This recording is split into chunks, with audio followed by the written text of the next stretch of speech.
நீங்கள் பார்த்துக் கொண்டிருப்பது உங்கள் விஜய்.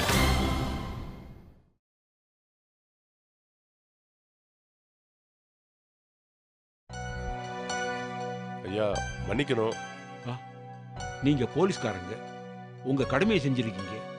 இதுல மன்னிப்பு கேட்கறதுக்கு எதுவும் இல்லையே. ஐயா நீங்க கலெக்டரா இருந்திருக்கீங்க, உங்களுக்கு தெரியாது ஒண்ணும் இல்ல.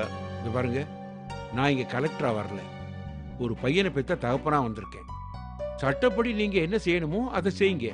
வக்கீல் சார், ஜாமீன் பேப்பர்ஸ் கொடுங்க.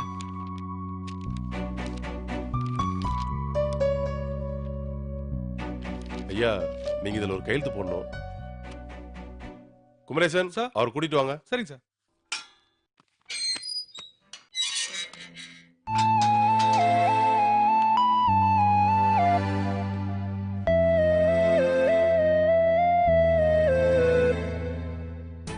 சரி, அவ்வளவுதானே? ஆமாங்கய்யா, அவரை நீங்க கூட்டிட்டு போலாம். இன்ஸ்பெக்டர், ஒரு இடத்துல தகராறு நடந்திருக்கு. தகராறுல 2 பேர் சம்பந்தப்பட்டிருக்காங்க. நீங்க நியாயமான ஒரு ஆளா இருந்திருந்தா 2 பேரையும் அரெஸ்ட் பண்ணிருக்கணும், 2 பேரையும் விசாரிச்சிருக்கணும். இல்லங்கய்யா, முதல்ல கை நீட்டினது. எனக்கும் சட்டம் தெரியும். நான் இப்ப அமைதியா போறதுக்கு காரணம் என் புள்ளைய இங்கிருந்து கூட்டிட்டு போறதுக்காகத்தான். அப்புறம் நாளைக்கு விசாரணை இல்லை, நியாயமா இல்லைன்னா எல்லாருக்குமே கஷ்டம். சக்தி, வா போலாம். என்ன சார், அந்த ஆரிச்சாமிட்ட ஏதாவது வெயிட்டா வாங்கிட்டீங்களா? என்னங்க பேசுறீங்க? என்கிட்ட என்ன சத்தம் போடுறீங்க? நாளைக்கு இதெல்லாம் ஜட்ஜு கேட்பாரு. அது தனி பெட்டிஷனா போட்டிருக்கு, அங்க பதில் சொல்லித்தானே ஆகணும்.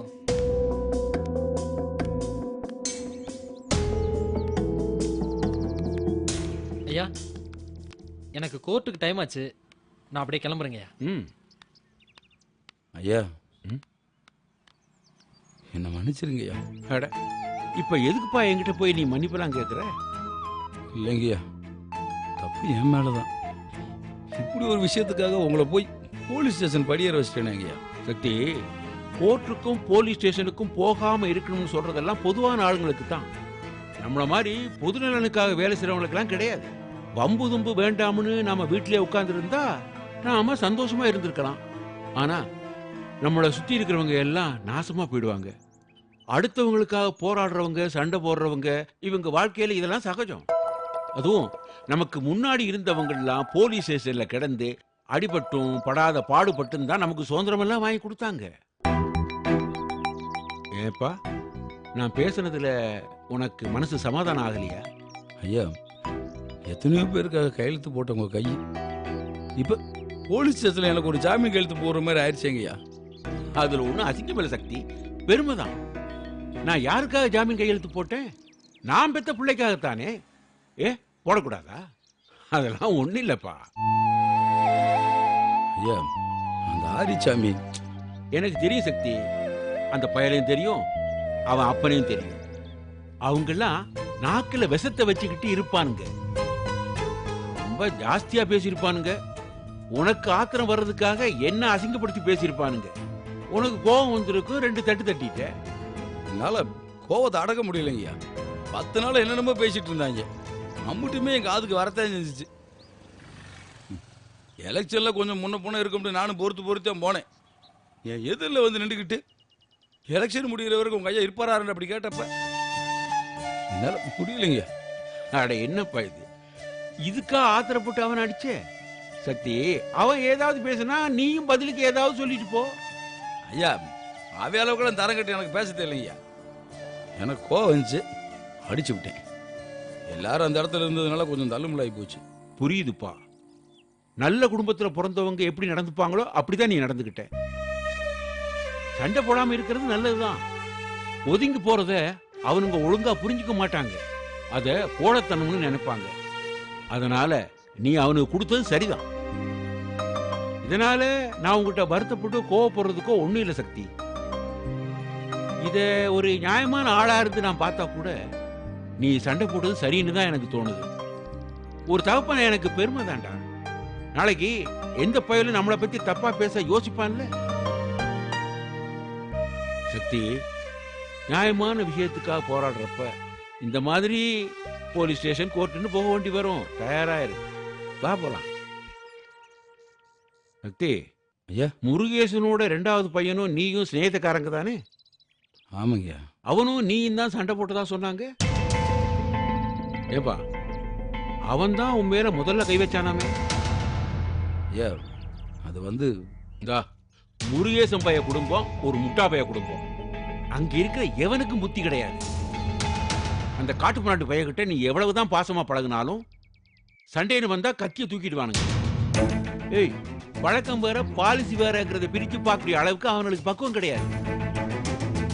அந்த பைய கூட சுத்திக்கிட்டு இருக்கும் போதே இதை பத்தி உங்ககிட்ட சொல்லணும்னு நான் பல தடவை யோசிச்சேன்.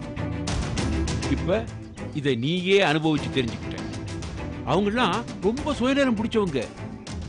அவங்க சுயநலத்துக்காக என்ன வேணாலும் செய்வாங்க. முருகேசன் பைய நம்ம பண்ணையில வேலை செஞ்சவன். அவனுடைய மொத்த குடும்பத்தையும் வாழ வச்சது நாம தான்.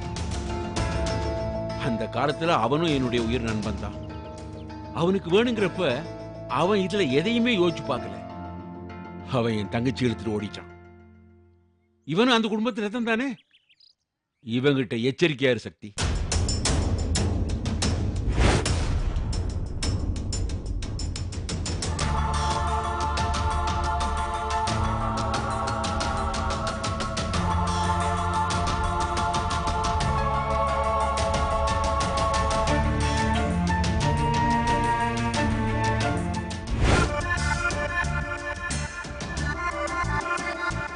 சக்தி, வா போ.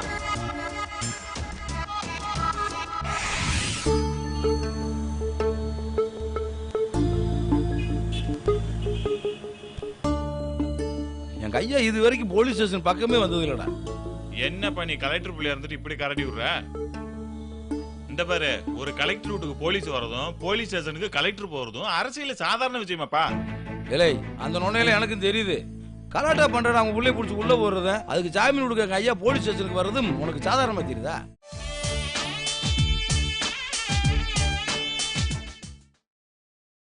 நீங்கள் பார்த்துக் கொண்டிருப்பது உங்கள் விஜய். கலாட்டா பண்ற அவங்க உள்ளே பிடிச்சி உள்ள போடுறத, அதுக்கு ஜாமீன் கொடுக்க எங்க ஐயா போலீஸ் ஸ்டேஷனுக்கு வர்றதும் உனக்கு சாதாரணமா தெரியுதா? இல்ல சத்தி, சும்மா விளையாட்டுக்கு சொன்னேன்ப்பா. நீ ஏன் இப்படி டென்ஷன் ஆகுற? இந்த பாரு, நிறைய பஞ்சாயத்து உங்களுக்குள்ள ஓடிட்டு இருக்கு. ஆறுசாமி மேல நீ அன்னைக்கு காட்டினது அழகர் மேல உள்ள கோவம் தானே எனக்கு நல்லா தெரியும். அட, இந்த அழகராச்சும் அமைதியா போயிருந்திருக்கலாம். அவனும் இப்படி நடந்துப்பான்னு நான் எதிர்பார்க்கலப்பா. இது ஒரு சரியான இடியாப்ப சிக்கலா இருக்குப்பா உங்க கதை. இந்த பாரு, உன் மாப்பிள்ளைய நீ மன்னிக்க போறியா இல்ல அவன் கூட மல்லு கட்ட போறியா நீ முடிவு பண்ணிக்கோ. அதை பொறுத்து தான் மற்ற விஷயத்தெல்லாம் முடிவு பண்ணணும். ஏன்பா, சில விஷயங்களை வெளிப்படையா பேசி முடிச்சுக்கலாம்ல. இந்த பாரு, இந்த எலெக்ஷன் சமயத்துல அந்த பிரச்சனையை பத்தி யோசிச்சுட்டு இருக்கிறது நல்லா இல்லப்பா. இல்லை, அதை பத்தி பேசாம இருடா, எனக்கு டென்ஷன் ஆகுது. சரிப்பா, அதை விடு. இந்த பாரு, எதுவா இருந்தாலும் எலெக்ஷன் வரைக்கும் எல்லாத்தையும் ஓரம் கட்டி வச்சுட்டு உங்க அப்பா ஜெயிக்கணும்னு வேலை செய்ய, வேற எதையும் யோசிக்காத.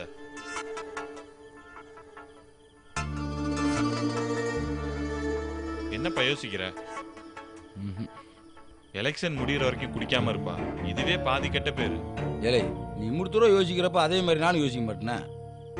சொல்ற எல்லாத்தையும் நானும் யோசிச்சுட்டு தாண்டா இருக்கேன். இருந்தாலும் அதை என்னால மறக்கவே முடியலடா. திரும்ப திரும்ப மண்டக்குள்ள அதே தாண்டா ஓடிட்டு இருக்கு. ஊருக்குள்ள அம்பிட்டு பேரு சொன்னப்ப கூட நான் நம்பலடா. இவங்க 2 பேரை தாண்டா நான் நம்பினேன். இவங்க போய் எப்படிடா? இல்லை, குடிக்கிறேன் என்னால தூங்க முடியலடா பூசாரி. வீட்டுக்குள்ள ஆண்டாள் நான் நேருக்கு நேரம் பாக்குறப்பெல்லாம் எனக்கு என்னமோ செய்துடா. ஏலே, நான் என்னடா தப்பு பண்ண சொல்றா? இவனை நம்பினது மட்டும்தான் நான் பண்ண தப்பா? சொல்றா? இப்படி இப்படி முதல்ல ஊத்திட்டாங்களேடா. மாப்பிள்ள, இப்படிலாம் யோசிக்காதயா. ஏலே, வேற எப்படி என்ன யோசிக்க சொல்ற? இவங்க 2 பேருக்கு சப்போர்ட் பண்ணி எத்தனை பேருக்கு நான் நினைச்சு நிமித்து பேசிருப்பேன் தெரியுமா? அவங்க மூஞ்சில நான் எப்படா மொழிப்பேன்? அசிங்கமாயிரும்டா பூசாரி, பெரிய அசிங்கமாயிரும். எனக்கு என்ன செய்யறதுன்னு தெரியலடா. சத்தி, நீ பேசுறதெல்லாம் புரியுதியா? ஆனா அத பேச வேண்டிய நேரம் இது இல்ல. இன்னும் எலெக்ஷனுக்கு 6 நாள் தான் இருக்கு. உன் மனசு பூரா அதை பத்தி மட்டும் யோசியா. இந்த பாரு, உங்க அப்பா ஜெயிக்கலன்னா அது உனக்கு பெரிய அவமானம் இல்லையா? இல்லை, அதெல்லாம் அவமானமே இல்லடா. தேர்தலில் வெற்றி தோல்வி வென்றதெல்லாம் சகசம். ஆனா இது பெரிய அவமானம், அசிங்கம்டா. இத்தனை வருஷம் நட்பு நட்புன்னு ஒருத்தனை தோல்வி, தங்கச்சி தங்கச்சின்னு ஒருத்தி மனசுல சம்மந்திருக்கேன்டா. இவங்க இவங்க எனக்கு துறவு மட்டும் இத்தனை வருஷம் நான் வாழ்ந்த வாழ்க்கைக்கு அர்த்தமெல்லாம் போயிரும்டா. இது ஐயா எப்படி எடுத்துக்கிற போறாருன்னு தெரியல. மொத்த குடும்பமே சலிச்சல நொறுகி போகும்டா. காசு பணத்துல அவங்க வேண்டாம் முன்னாடி இருக்கலாம், ஆனா கௌரவ அந்தஸ்துல எங்க குடும்பம் தாண்டா முன்னாடி. ஏலே பூசாரி, மானம்ன்றது மத்தவங்களுக்கு வேணும்டா வார்த்தையா இருக்கலாம்டா, ஆனா எங்களுக்கு அது உசுறா. இந்த குடும்பத்துல இருந்து எங்களால வேணாம்னு தூக்கி போட்டு அந்த குடும்பத்துக்கு போயிட்டா அன்னைக்கு அந்த நிமிஷமே நாங்களாம் செத்துட்டு தான் அர்த்தம்டா. அதுக்கப்புறமா நாங்களாம் உசுரோடு இருக்கிறது அர்த்தம்லாம் போயிடும். சக்தி, ஏன் நீ இப்படி எல்லாம் பேசுற? அவங்க 2 பேத்துக்கு ஒருத்தர் ஒருத்தர் பிடிச்சிருக்கு, அம்பிட்டு தானே, அத பேசிக்கலாம்யா. எப்பா, அப்படி ஒரு அவமானத்தை அவங்க கண்டிப்பா உனக்கு ஏற்படுத்த மாட்டாங்க. ஏலே, இதுக்கு மேல வேற என்னடா வேணும்? என்னை பத்தி அவங்களுக்கு நல்லா தெரியும்ல. அம்முடி தெரிஞ்சதுக்கு அப்புறமா இப்படிப்பட்ட என்ன அவங்க மனசுல வந்திருக்குண்டா. அன்னைக்கு அவங்க தோத்துட்டாங்கடா. இல்லை, இப்ப சொல்லுங்கடா, அவன் என் தங்கச்சியும் கிடையாது, அவன் என் நண்பனும் கிடையாதுடா. புரியுதுப்பா, சின்ன பசங்க எல்லாத்துக்கும் ஒரு சின்ன தடுமாற்றங்கள் வருது, இயல்பு தானே. எடுத்து சொன்னா புரிஞ்சுப்பாங்கப்பா. டேய், என்ன சமாதானப்படுத்துறியா? சக்தி, டேய், முடிஞ்சுடா, எல்லாமே முடிஞ்சு. எப்போ அவங்கள கோயில்ல பார்த்தனோ எல்லாம் முடிச்சு, எல்லாம் அறுந்து போச்சுடா. போலாம்டா.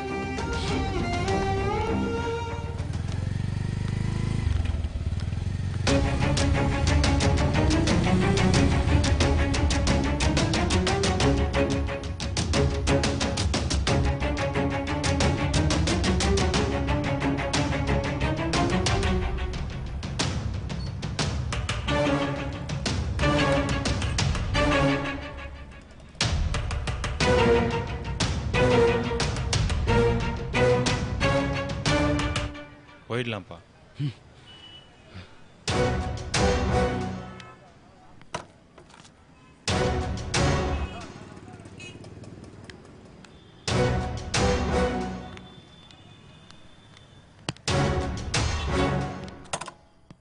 மாமா, போலாம்ப்பா.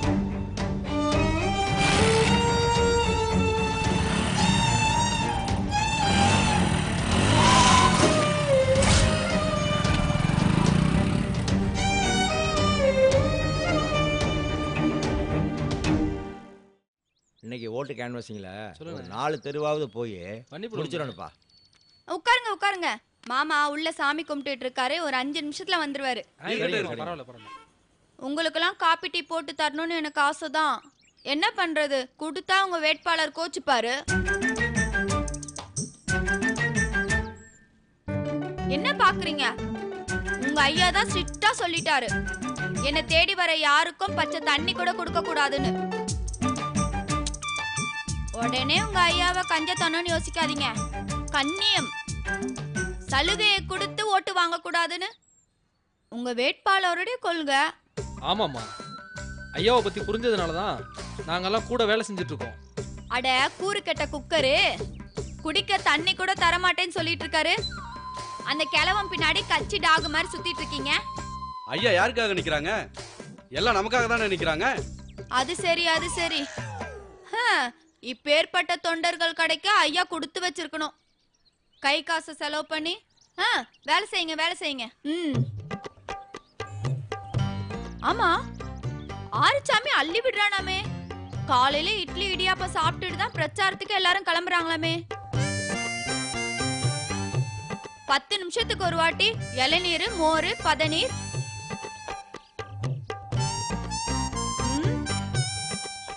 மதியம் நாட்டுக்கோழி பிரியாணியாமே. அப்படியா? ஆமா, பிரியாணியோட விடல. அதுக்கப்புறம் ஒயிட் ரைஸ், ரசம், மோர்.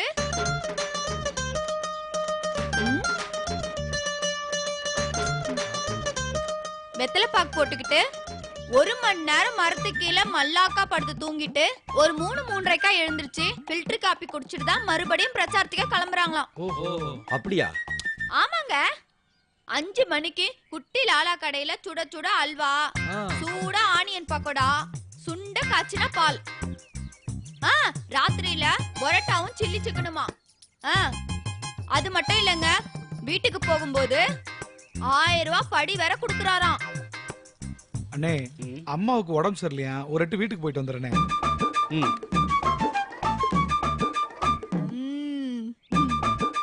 ஆஹா, ரைட்டு.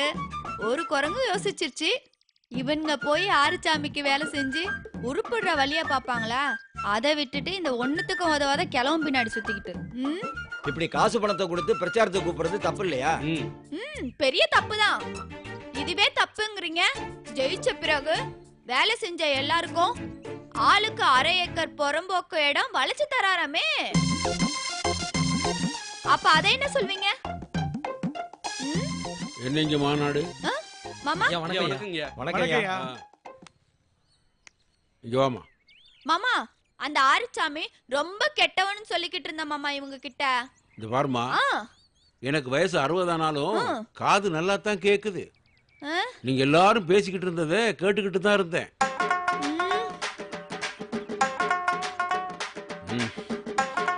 எனக்கு நல்லா தெரியும், நீயும் பட்டுப்புடவை வாங்கிட்டு அந்த ஆறுசாமிக்கு தான் ஓட்டு போடுவேன்னு எனக்கு நல்லாவே தெரியும். ஐயோ மாமா, என்ன மாமா நீங்க இப்படி எல்லாம் பேசுறீங்க? ஆனா பாருங்க, அப்ப கூட உங்களுக்கும் அவருக்கும் சேர்த்து தான் ஓட்டு போடுவேன். என்ன செல்லாத ஓட்டு போடலான்னு பாக்குறியா? அப்படிங்களா மாமா? அப்படி போட்டா செல்லாத ஓட்டாயிடுமா?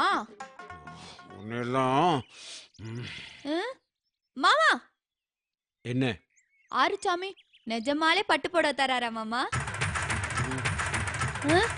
அத்தி, கலெக்டர் அலாட் ஆவறார் போல இருக்கே. எஸ்கேப் ஆயிடணும்.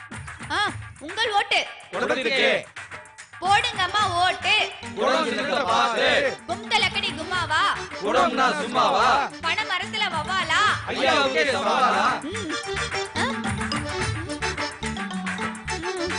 நான் ஓடிறேன்டா சாமி. போலாமா? ஐயா, சக்தி இன்னும் வரலையா? வரலையா? விஜய் வரேங்க. மாமா, ஒன்னும் இல்ல, போய் உங்க அத்தையை அனுப்பு. சரி மாமா. ஏப்பா, போன் பண்ணி பாத்தீங்களா? பண்ணி பார்த்தோம் ஐயா, போனும் எடுக்கல, ஆபீஸ்க்கும் வரல. அப்படியா? விஜய், சக்தி எங்க போனா? தெரியலங்க, அவன் காலையிலே கிளம்பி போயிட்டான். எங்க போறேன்னு ஏதாவது சொல்லிட்டு போனானா? என்கிட்ட ஒண்ணும் சொல்லலங்க. சரிப்பா, நாம போறோம்ல. சரி வாங்க.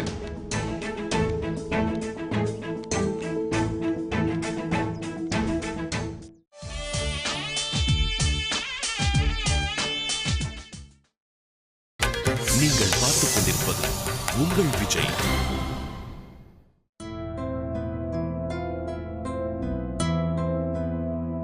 ஏலே அழகரே, என்ன உங்ககிட்ட சுதாரிப்பே காணோம்? எலெக்ஷனுக்கு இன்னும் கொஞ்ச நாள் தான் இருக்கு. பரபரப்பா ஏதாவது பண்ணாதானே ஜெயிக்க முடியும். என்ன அந்த கலெக்டர் மன உள்ள புடிச்சு போட்டதுல சார் ரொம்ப கவலையா இருக்கீங்களோ?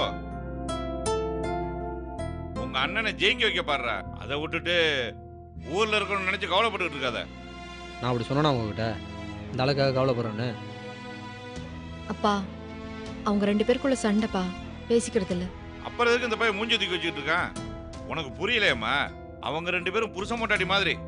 சண்டை தான், வருத்தம் தான், ஆனாலும் ஒருத்தர் மேல ஒருத்தர் அக்கறை இருக்கத்தானே செய்யுது. ஏண்டி இவள குடிக்க கொஞ்சம் மோர் குடுறி. இந்தா கொண்டு வரேங்க. ஐயா ஆரிசாமி, அப்பா ஆயுசு 100 ரூபா உனக்கு. இப்பதான் உன் பேரை வாய் நிறைய சொல்லிட்டு இருந்தேன், நீயே வந்து நிக்கிற. என்னப்பா, என்ன பத்தி என்ன பேசிக்கிட்டு இருந்தீங்க? அழகர்கிட்ட சொல்லிட்டு இருந்தேன், அண்ணனுக்கு ஒத்தாசையா கூட மாடாயிடுறான்னு. விடுங்கப்பா, பாவம் தம்பி ஏதோ மனசு சரியில்லாம இருப்பான். சரியாயிட்டா அவனே வருவான்ப்பா. அதெல்லாம் ஒண்ணும் இல்லைண்ணா. அன்னைக்கு அந்த சக்தி பையன் மேல கைய வச்சதும் தம்பி துணிஞ்சு எழுந்து அந்த சக்தி பையில 4 போடு போட்டான் பாரு. அன்னைக்கு விழுந்த பையதான் இன்னைக்கு வரைக்கும் எந்திரிக்கவே இல்லம்மா. என்ன ஆரிசாமி சொல்ற? ஆமாப்பா, அந்த பையன் அதுக்கப்புறம் பிரச்சாரத்துக்கு வரவே இல்லை. அந்த கலெக்டர் பையன் மட்டும் ஒத்தையா நின்னு பெரியவர்களே தாய்மார்களேன்னு கெஞ்சி கூத்தாடிட்டு இருக்கான்ப்பா. இந்த சின்ன சண்டைக்கு அவர் பயந்துட்டாரு. பயம் இல்லம்மா, மனசு விட்டு போறது. இந்த யானை இருக்குல்லம்மா, யானை அது லேஸ்ல அடிச்சிருக்காது. ஆனா வலிக்கு விழுந்தா மட்டும் அம்பிட்டு தான், அப்புறம் எந்திரிக்கவே முடியாது. நாம குதிரம்மா, படக்குன்னு விழுவோம், சடக்குன்னு எந்திரிப்போம்மா. கரெக்டா சொன்னடா ஆரிசாமி. மானம் மரியாதை கௌரவம்னு வெத்தி விஷயத்தெல்லாம் தலைக்கு மேல தூக்கி வச்சு ஆடினா இப்படித்தான் நடக்கும். அப்பா அந்த பயலுல ஒழிக்கிறதுக்கு இதான்ப்பா சரியான நேரம். தேர்தல் இல்ல, மொத்தமாவே அந்த பையன் எந்திரிக்க முடியாத அளவுக்கு இப்ப நாம அடிக்கணும். கரெக்டா ஆரிச்சாமி, நம்ம கிட்ட எம்மூட்டு ஆட்டம் காமிச்சானுங்க, அவனுங்களை மொத்தமா முடிச்சு விட்டுறான். எலெக்ஷனை கவனிக்கலாம்ண்ணே, எதுக்கு தேவையில்லாம மற்ற விஷயம் எல்லாம் பேசிட்டு? இல்ல அழகரு, அப்படி எல்லாம் விடக்கூடாது. நேத்து காலங்காத்தாலேயே அவனை பிராந்தி கடையில் நானே பார்த்தேன்ப்பா. பகல்லாம் குடிக்க மாட்டாப்லையே. அது போன மாசம் அழகரு, இது இந்த மாசம். நாள் முழுக்க குடிக்கிறான். ராத்திரி எல்லாம் அந்த பூசாரி பையதான் தோல்ல போட்டு திரியறான். அந்த கலெக்டரால ஒரு 2 தெரு கூட நடக்க முடியல. கர்ச்சிப் எடுத்து முகத்தை தொடச்சுக்கிறான், 10 வாட்டி பாட்டில் தண்ணிய குடிக்கிறான். அவனோட தெம்பே இவன் தான்டா. இவனை அடிச்சதும் அந்த கலெக்டர் கூடாரமே மொத்தமா கலகலத்து கிடக்குதுடா. அந்த ஆளுக்கெல்லாம் தேவையாடாது. அதிகாரியா இருக்கிறது தண்ணி தொட்டில குளிக்கிற மாதிரி, அரசியலுங்கிறது சமுத்திரத்துல குளிக்கிற மாதிரி. அந்த கலெக்டர் தண்ணி தொட்டில குளிச்சவன் சமுத்திரத்துல குளிச்சு கரையேற முடியாது. அப்பா அந்த சக்தி பையில முடிச்சா போதும்பா. அவனுங்க மொத்த சாப்டருமே க்ளோஸ்ப்பா. அவங்க வீட்டுல மொத்த யாருக்குமே கூறு கிடையாதுப்பா. முடிச்சு விடுற ஆர்ஜாமி. அவன் முடிச்சுட்டான்ப்பா. இந்த யானை இருக்குல்ல, யானை, அது தலையில யாரும் மண்ணெல்லி போட முடியாது. ஏன்னா அது அம்புட்டு உசரம். கிட்ட போனா ஒரு எத்தும். ஆனா அது என்ன பண்ணும்? அதுவே தான் தலையில மண்ணெல்லி போட்டுக்கும். அப்படித்தான் ஆயிப்போச்சுப்பா அவனோட நிலைமை. அது இல்லடா ஆர்ஜாமி, அந்த யானை காதுக்குள்ள அழகுங்கிற கட்டரும் போய் குடையுது பாரு. ஒரு மோர் கேட்டேன், பேச்சு மூச்சே காணல. ஏண்டி இவள என்னதாண்டி பண்ணிட்டு இருக்க? வேற இவனை உள்ள வர வைக்கத்தான் அவன் மோரை வெளில கொண்டு வரல. நாங்க பண்ணாததே இந்த காலத்து பிள்ளைங்க பண்ணிட போது.